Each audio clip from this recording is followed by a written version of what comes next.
Are we as Christians allowed to be sad, to feel grief, even when we don't understand it? The answer is absolutely yes.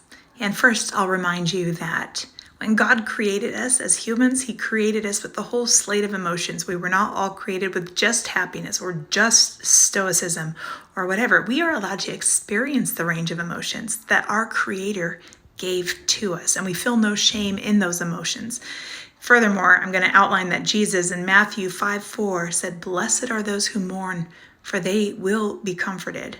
So even in our grief and our sadness, we know that there's a promise to come that we will receive comfort.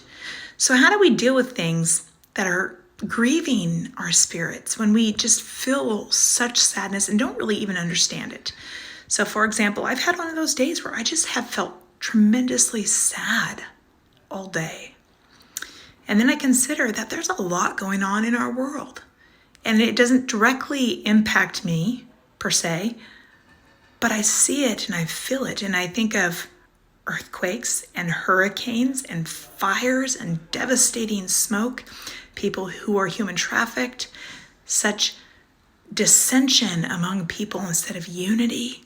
Just all of these things that create turmoil, inner turmoil, and reflect the true brokenness of our world. It actually tells us in Romans 8:23 that we are groaning along with all of creation at this brokenness in our world as we await with expectation our redemption. So to be clear, we have salvation in Jesus Christ now, but He will come back and He will renew creation back to His perfect intent for creation. Until then, what do we do with this sadness, with this grief that we might experience and not really understand? Well, Psalm 121, verses 1 through 2, and actually throughout the rest of that psalm, if you read it, talks about lifting our eyes to the hills. Where does our help come from? Our help comes from God, creator of heaven and earth.